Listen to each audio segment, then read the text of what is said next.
morning student. Today I will continue chapter number 5, exercise number 5.2. Okay. In our previous class, yesterday class, I have completed exercise 5.1. Okay.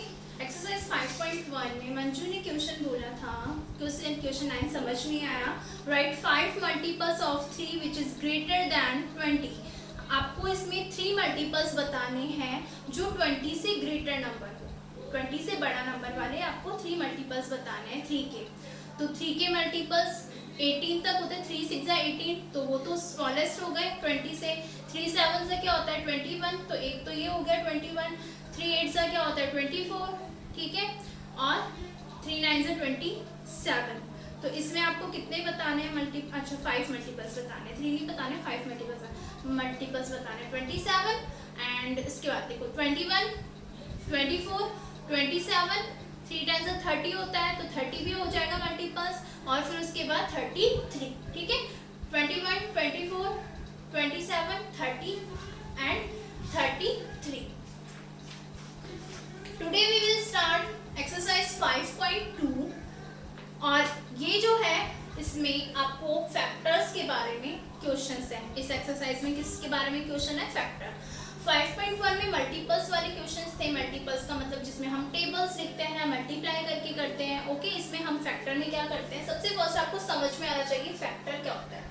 Factor देखो, किसी भी number का अगर हमें factor find करना होता है तो इसका मतलब अगर हमसे कहा जाएगा 15 का फैक्टर क्या होता है, तो 15 का फैक्टर देखो आपको ये देखना होगा कि 15 किस किस नंबर की टेबल में आता है. 15 किसकी टेबल में आएगा, आपको स्टार्टिंग से चलना है. देखो कोई भी नंबर होता है वो 1 की टेबल में हमेशा आता है.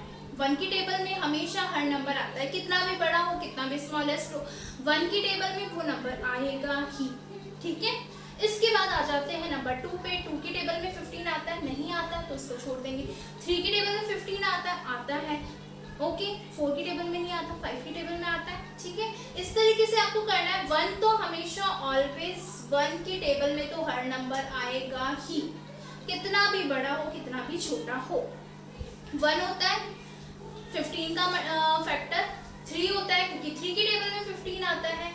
फैक्टर का मतलब जब हम उस नंबर को उस डिजिट से डिवाइड करें और तब हमारा आंसर, जब हमारा आंसर 0 आ जाए तो इसका मतलब वो उसका फैक्टर है, ठीक है.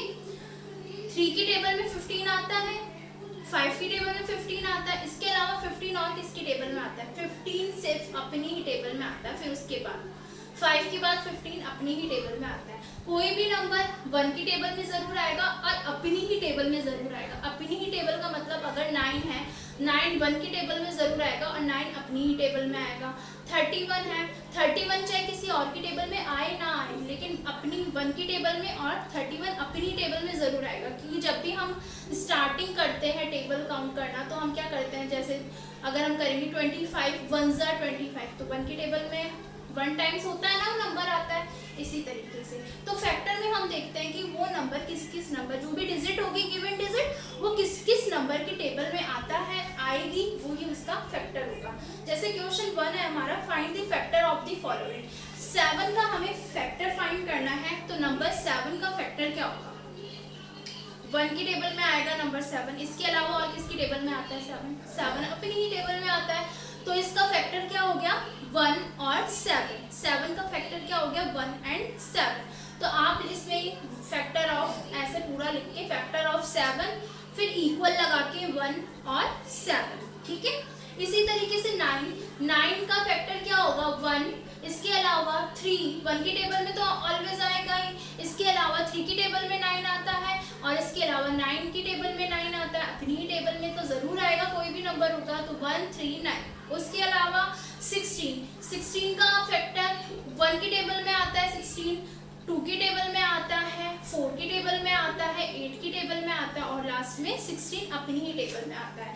इस तरीके से आपको करना है. जैसे नेक्स्ट हो गया क्वेश्चन में आपको बड़ी डिजिट वाला बता देती हूँ. Number 5th is 48 and question 6 is 63, ठीक है. तो इसका एक बार मैं आपको फैक्टर बता देती हूँ क्योंकि ये थोड़ी बड़ी डिजिट है, इसलिए 48 48 1 की टेबल में जरूर आएगा। इसके अलावा 48 को आप देखना और किसकी टेबल में आता है। अब टेबल में आने का मतलब ये नहीं है, कई बार ऐसा होता है कि टेबल आपको, जैसे सपोज कर लो 2 की टेबल में, 2 की टेबल में आप 10 टाइम्स उसको बोलोगे तब तो 20 तक ही आएगा। तो इसका मतलब ये नहीं है कि 48 फैक्टर नहीं है 2 का, नहीं, इसका फैक्टर का मतलब होता है पूरा डिवाइड, अगर उस नंबर से उसका पूरा डिवाइड हो जाए, डिवीजन हो जाए तो और 0 आए तो इसका मतलब क्या हो, रिमाइंडर 0 बचे तो इसका मतलब वो उसका फैक्टर होता है।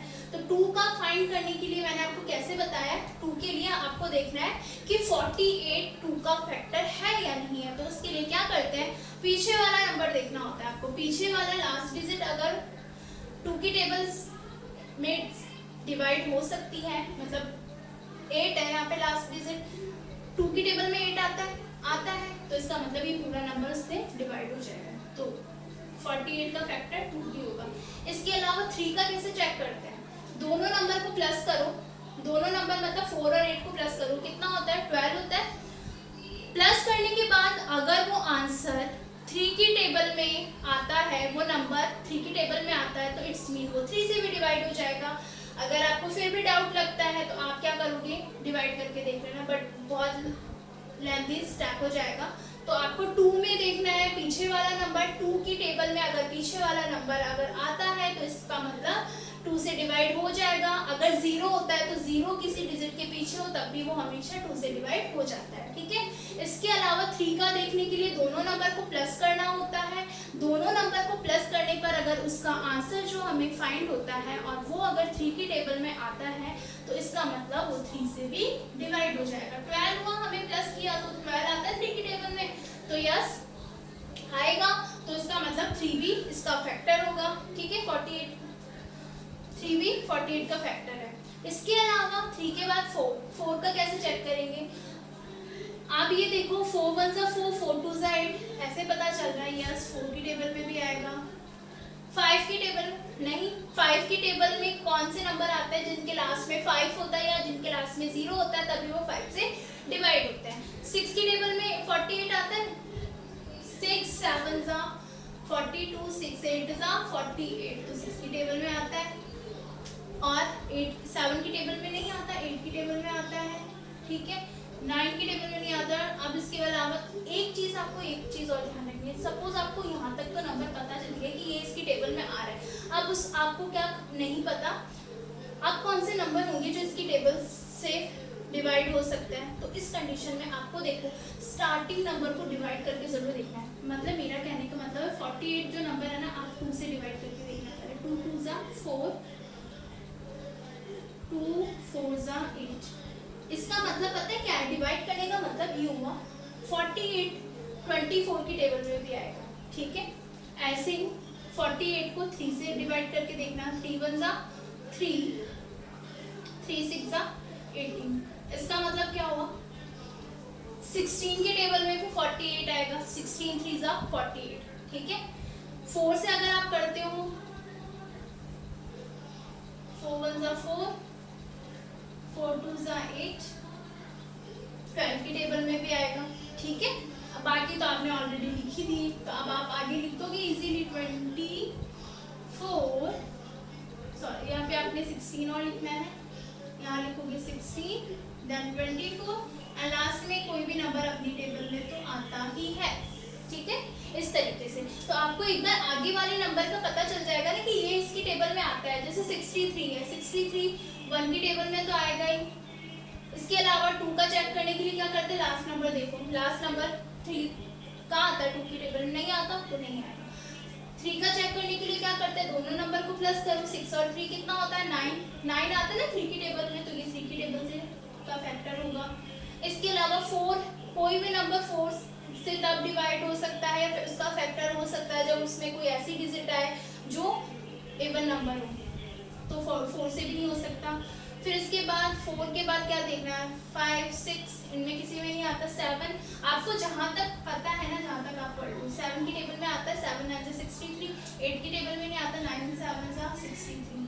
अब आपको नहीं पता और किसकी टेबल में आता है तो आप क्या करो, 63 को पहले यहाँ से स्टार्ट करना, वन से मत करना, 1 से डिवाइड करोगे तो 63 ही आता है, तो आपको वो तो ऑलरेडी आ ही जाएगा। 3 से डिवाइड करो, 3 2 6, 3 1 3। इसका मतलब क्या हो गया, आपको पता चल गया 21 की टेबल में भी 63 आएगा। इसके अलावा 7 से करो आप, 7 9 63। इसका मीन्स क्या हुआ, 9 की टेबल में भी आता है, तो आपने लिखा है कि 9 की टेबल में आता है ये, ठीक है, इस तरीके से। तो अब आप क्या करोगे, 21 की टेबल में आएगा ये 63 और 63 अपनी टेबल में आएगा। ओके स्टूडेंट,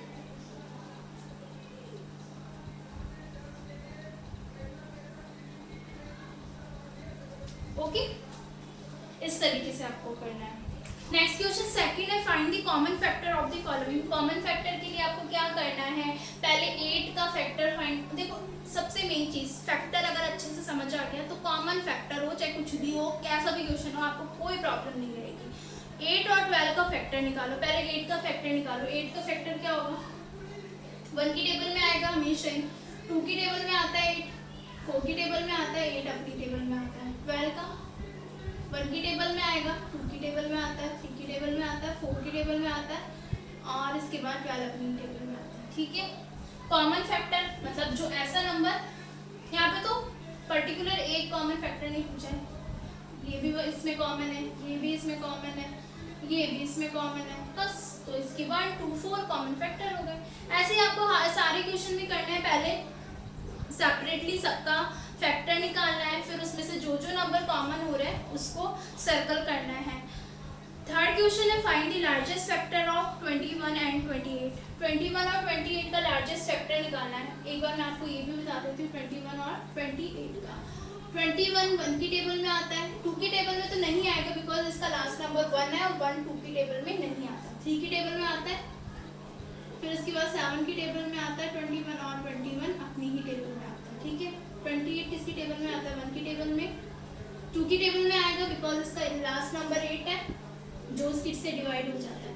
3 का चेक करने के लिए 2 और 8 को प्लस करो, 10 होता है, नहीं आता 10 3 की टेबल में। इसके अलावा 4 की टेबल में आता है, 7 की टेबल में आता है, और उसके अलावा अगर आपको नहीं समझ में आ रहा 28 किसकी टेबल में आएगा, तो आपको मैंने बताया है, आप एक बार अगर 7 को 4 से करोगे, 7 को 4 की टेबल में अगर आप 28 को डिवाइड कर, एक बार आप 28 को क्या करो 2 से डिवाइड करो, 2 1 2, 2 4 8, तो इसका मतलब क्या है, यहाँ पे आंसर 14, तो ये 14 की टेबल में आएगा, ठीक है। और 28 फिर लास्ट में अपनी टेबल में आएगा। और अब आपको कॉमन बताना है, 1 कॉमन है, बट क्या बताना है इसमें, लार्जेस्ट बताना है। लार्जेस्ट मतलब जो सबसे बड़ा कॉमन आपको बताना है। सबसे बड़ा कॉमन क्या हुआ, 7, और तो कोई मैच ही नहीं कर रहे, इस तरीके से, ठीक है। सो स्टूडेंट्स, क्वेश्चन 1 तो आपको नहीं करना है।